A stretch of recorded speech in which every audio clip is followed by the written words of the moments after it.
오늘 하나님께서 우리들에게 주신 말씀은 마태복음 5장 38절에서 48절까지입니다. 마태복음 5장 38절부터 48절을 함께 교독하겠습니다.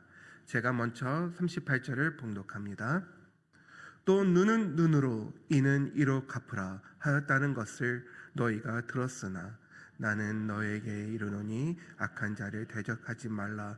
누구든지 내 오른편을 쳐거든 왼편도 돌려대며 또 너를 고발하여 속옷을 가지고자 하는 자에게 고속까지도 가지게 하며 또 누구든지 너를 억지로 오리를 가게 하거든 그 사람과 심리를 동행하고 내게 구하는 자에게 주며 내게 구우자 하는 자에게 거절하지 말라. 또 내 이웃을 사랑하고 내 원수를 미워하라 하였다는 것을 너희가 들었으나 나는 너에게 이르노니 너희 원수를 사랑하며 너희를 박해하는 자를 위하여 기도하라. 이같이 한즉 하늘에 계신 너희 아버지 아들이 되리니 이는 하나님이 그 해를 악인과 선인에게 비추며 비를 의로운 자와 불의한 자에게 내려 주시니라. 너희가 너희를 사랑하는 자를 사랑하면 무슨 상이 있으리요? 세리도 이같이 아니하느냐? 또 너희가 너희 형제에게만 무난하면 남보다 더하는 것이 무엇이냐? 이방인들도 이같이 아니하느냐? 다 같이 읽겠습니다. 그러므로 하늘에 계신 너희 아버지의 온전하심과 같이 너희도 온전하라. 아멘.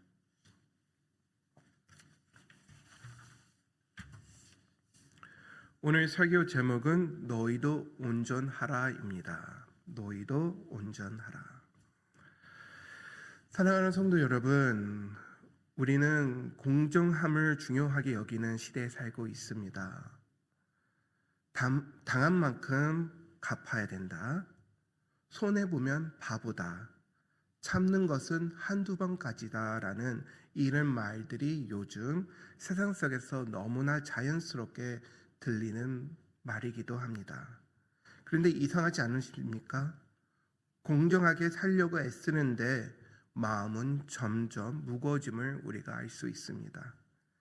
특히 이런 마음을 가장 가까운 관계 속에서 더 강해지고 그 관계 속에서 어려움을 느낄 수가 있는데요.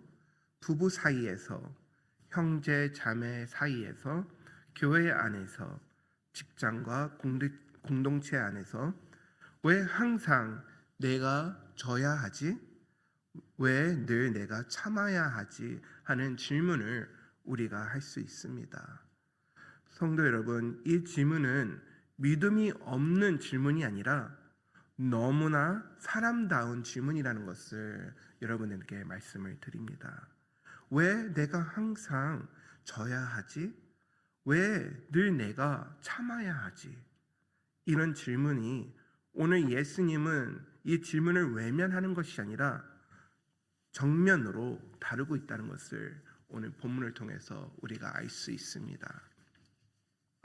예수님은 말씀하십니다. 눈은 눈으로 이는 이로 갚으라 하였다는 것을 너희가 들었으나 하며 38절에 말씀하셨습니다.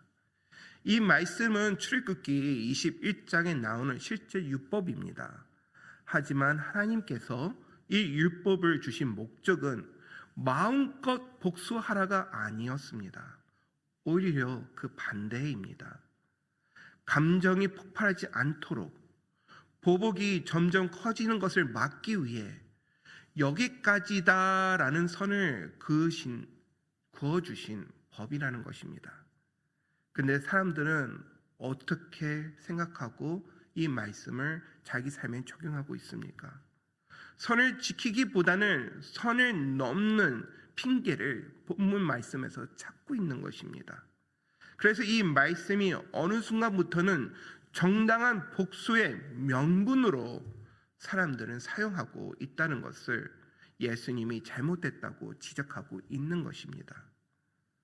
예수님은 이 잘못된 이해를 바로잡기 위해 여러 가지 예를 오늘 본문에 말씀하시고 계시는데요. 먼저 너희는 너에게 이르노니 악한 자를 대적하지 말라고 39절에 말씀하시고 계십니다. 이 말씀은 많은 성도들에게 가장 걸리는 말씀 중에 하나라고 생각합니다. 그러면 하나님, 악을 대적하지 말라고 하신다면 그러면 억울한 거 아닙니까? 그럼 악한 사람이 이기는 거 아닙니까? 하고 질문할 수가 있습니다. 성도 여러분, 성경은 악을 그냥 두라고 말하지 않습니다. 성경은 분명히 말합니다. 로마서 12장 19절에 이렇게 기록되어 있습니다. 내 사랑하는 자들아, 너희가 친히 원수를 갚지 말고 하나님의 진노하심에 맡기라. 예수님이 금하신 것은 정의가 아닙니다. 내가 심판자가 되어 내 마음대로 심판하는 것을 예수님께서는 하지 말라고 말씀하시고 계신 것입니다. 왜냐하면 내가 심판자가 되어 심판하는 순간 나는 이미 하나님의 자리에 넘보고 있기 때문에, 하나님보다 내가 앞서기 때문에 내가 하나님 자리에 앉으려고 하는 그런 잘못된 죄를 지기 때문에 그렇습니다. 그래서 예수님께서는 39절부터 41절까지 우리 삶에서 실천으로 일어날 수 있는 아주 현실적인 예를 들으십니다. 오른뺨을 맞을 때에 또 왼쪽도 돌리라고 말씀하십니다.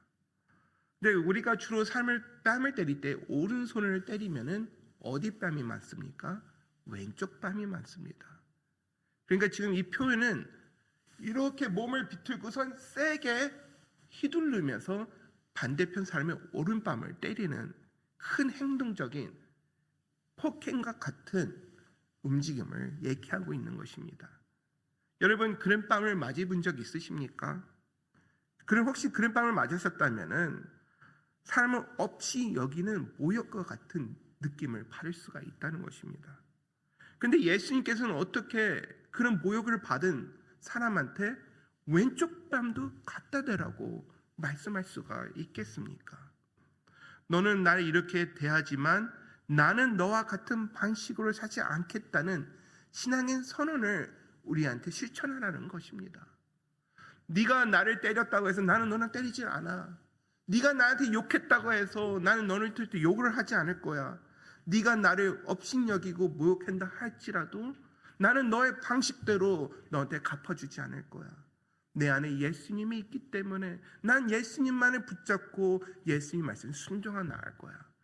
세상의 방식이 아니라, 원수를 갚는 방식이 아니라, 내가 앞장서서 심판 자리에 있는 방식이 아니라 하나님의 방식대로 나는 모든 것을 순종할 거라는 신앙의 선언의 행동 모습이 오늘 예수님께서 예로 우리한테 알려주시고 계신 것입니다. 두 번째 예는 속옷을 달라 하면 겉옷까지 주라고 말씀하시고 계십니다. 겉옷은 그 당시 사람들에게 생존과 직결된 물건이었습니다. 율법에서도 함부로 빼앗지 못하게 율법으로 만들어 놓았습니다. 근데 예수님은 그 권리조차 붙잡지 말고 겉옷을 주라고 얘기하고 계십니다. 왜입니까? 지금 속옷까지도 뺏기게 되어서 너무 억울한데, 아니 더 주라고요? 왜 제가 손해봐야 되죠? 권리를 붙잡는 순간 마음은 더 무거워지고 사랑은 그 자리에 멈추기 때문에 그렇습니다. 세 번째 예는요, 억지로 오리를 가자 하면은 심리를 가라고 하십니다. 그 당시에 로마 군인들이 유대인들에게 짐을 지라고 하고 억지로 오리를 걷게 했을 때에 로마 군이 원하는 대로 오리를 걸어야 했습니다. 근데 예수님은 억지로 끌려가서 그 무거운 짐을 지고 적군과 같은 로마군의 짐을 들어주지 말고 자발적으로 한 걸음 더 나가라고 말씀하시고 계신 것입니다. 오리도 뭔데 심리를 가라고 얘기하고 계신 거죠. 이것은 굴복이 아닙니다. 악에게 끌려가지 않는 자유를 예수님께서는 설명하고 있는 것입니다. 우리 원수가 우리 원수가 악으로 우리를 끌어가려고 할 때에 우리가 하기 싫은데도 억지로 끌려가고 그 악에 대한 동참을 하게 된다면 우리는 자유함이 없습니다. 하지만 우리 원수가 악한 마음으로 우리한테 원하는 것을 해주는 것이 아니라 전능하신 하나님께서 우리한테 원하는 것을 내가 하나님 말씀 순종함으로써 베풀고 함으로써 우리는 그 원수와 악으로부터 자유할 수가 있다는 것입니다. 더 어려운 말을 예수님께서 하십니다. 원수를 사랑하라.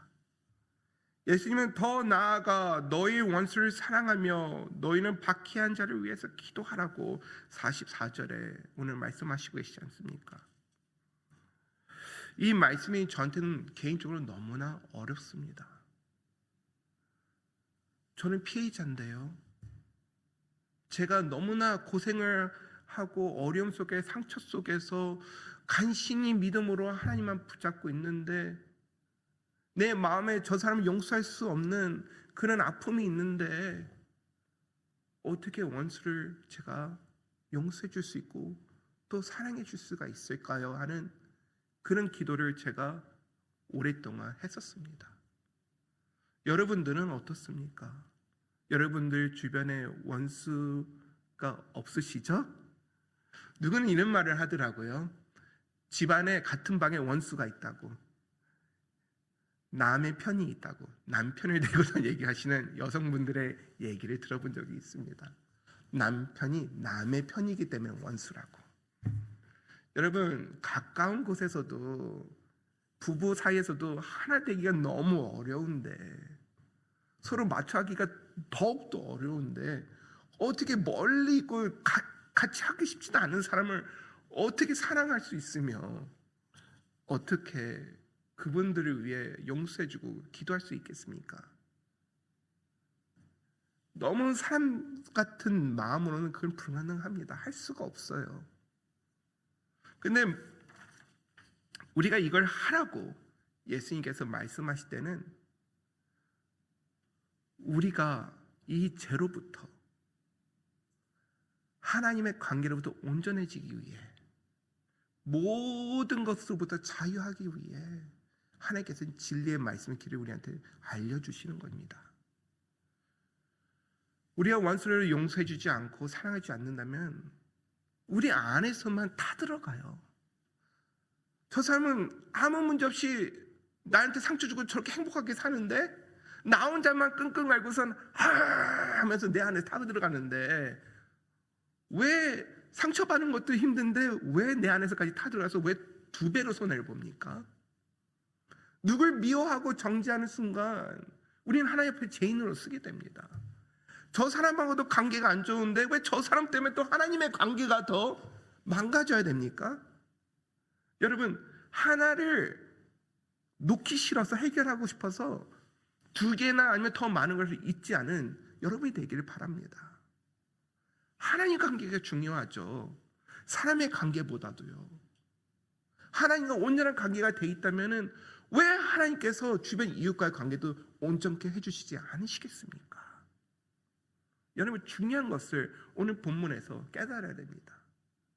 우리한테 이렇게 살으라고 힘든 걸 불가능한 것을 하라고 예수님께서 말씀하시는 것이 아니라 네가 바라보고 있는 문제와 시선을 문제로만 바라보지 말고 이것을 가지고 나 앞에 나와 나를 바라보라는 하나님의 부르심이 있다는 것을 잊지 마시라는 것입니다. 48절에 이렇게 말씀하십니다. 얘를 다 얘기하시고선 예수님께서는 이렇게 말씀하십니다. 온전하라. 온전하라. 하나님이 계신 너의 아버지의 온전하심과 같이 너희도 온전하라. 온전하라는 뜻을 영어로 보면 perfect입니다. perfect. 여러분, 우리가 퍼펙트한 삶으로 살아갈 수 있습니까? 하나님은 퍼펙트한 온전하신 분이기 때문에 당연히 그런 성품 가신 하나님이시기 때문에 가능합니다. 근데 우리는요, 넘을 수 없는 산이며 가까이 갈 수 없는 벽입니다. 우리는 퍼펙트할 수가 없습니다. 흠도 많고 죄도 많고 실수도 많이 하는 사람이 어떻게 하나님처럼 온전함 같이 변할 수가 있겠습니까? 원수를 좋아하라는 것이 아니라, 원수를 통해 상처를 입으라고 말하시는 것이 아니라, 지금 예수님께서 우리한테 원하시는 것은 원수를 사랑할 수 있도록 기도하라는 것입니다. 기도하라. 예수님도 십자가에 달리시기 위해 고난의 길을 걸으셨습니다. 많은 사람들이 예수님을 핍박하고 예수님이 재판에 설 때와 또 십자가에 달릴 때에도 많은 사람들이 예수님을 모욕하였고 예수님한테 침을 뱉었고 예수님한테 뺨을 때렸고 예수님의 옷을 뺏어갔으며 예수님을 힘들게 하였습니다. 근데 예수님은 그 십자가에서 뭐라고 기도하였습니까? 아버지여, 저들을 사하여 주옵소서. 예수님은 복수를 포기한 것이 아니시라 심판을 아버지께 맡기며 기도하였습니다. 그러니 우리 또한 어떻게 해야 되겠습니까?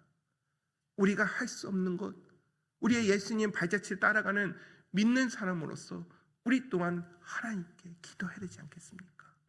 하나님, 저는 할 수 없어요. 저 사람을 용서해주고 싶고 사랑해주고 싶어도 안 됩니다. 하나님, 나의 연약함 또한 하나님께 무릎을 꿇고 기도합니다. 하나님 도와주세요. 하나님, 이 관계가 회복되기 원합니다. 저는 온전하지 않고 완벽하지 않지만 하나님께서는 완벽하시고 온전하시잖아요. 하나님께서 이 문제 또한 하나님의 방법으로 해결하여 주시옵소서. 저는 심판자가 아니라 하나님의 심판자니까 하나님이 알아서 해결해 주세요. 믿음으로 기도하고 드립니다 하고 여러분들이 자유해야 된다는 거예요. 자유함이 없으면 여러분은 그 마음에서 계속 마음에 타들어가고 죄를 짓게 된다는 것을 잊지 마시길 바랍니다. 그렇다면 하나님께서 우리한테 원하는 온전함은 무엇인가? 우리한테 완벽한 사람으로 되라는 것이 아니라 하나님이 원하는 순종된 삶을 살으라는 그 거룩한 삶을 요구한다는 것입니다. 오늘 본문에 나온 내용을 다른 표현으로 풀어주는 말씀이 있습니다. 누가복음 6장 36절입니다. 너의 아버지의 자비로우심 같이 너희도 자비로운 자가 되라. 아멘. 주신 그 은혜, 자비로우심, 자비가 내 안에 넘쳐서 하나님 주신 은혜를 흘려보내 저도 자비로운 자가 되기를 원한다고 이 시간 여러분들이 고백하며 기도하시는 여러분들이 되길 바랍니다. 말씀을 정리하겠습니다. 사랑의 방향은 우리가 정하고 가는 방향이 아닙니다. 하지만 하나님께서 원하는 방식은 사랑의 방향을 하나님을 닮아가는 데 목적을 두라는 것입니다. 우리가 갖고 있는 완벽한 그런 관계 속에서 누구를 품고 용서해주고 기도하는 것이 아니라 하나님 말씀에 순종하고 하나님이 원하는 그 방향 안에서 하나님이 원하시는 그 사랑으로 우리가 하나님을 닮아가려고 하는 그 믿음의 백성이 되라는 요구라는 것을 여러분 잊지 마시기 바랍니다. 그러기에 예수님이 먼저 걸어가신 그 길, 땀을 맞으셨고 옷을 빼앗기셨고 십자가의 길을 끝까지 가신 그 순종의 길, 여러분 그 길을 함께 동행하시며 가시는 여러분이 되기를 축원드립니다. 기도하겠습니다. 하나님 아버지, 오늘 우리한테 주신 말씀은 스스로 지키기가 힘든 말씀입니다. 하지만 예수님께서 먼저 그 길을 가셨사오니 우리는 예수님을 본받아 순종의 그 길을 따라가기 원합니다. 제가 할 수 없는, 용서해 줄 수 없는, 사랑해 줄 수 없는, 기도해 줄 수 없는 그 이유가 하나님께서 허락하신 그 은혜 안에서 회복되게 하여 주시고, 그러함으로 오늘도 예수님과 동행하고 예수님이 원하시는 그 성품으로 변화되는 우리를 바라보게 하여 주시고 하나님을 바라보게 하여 주셔서 하나님께 영광 돌리는 우리 모두가 되게 하여 주시옵소서.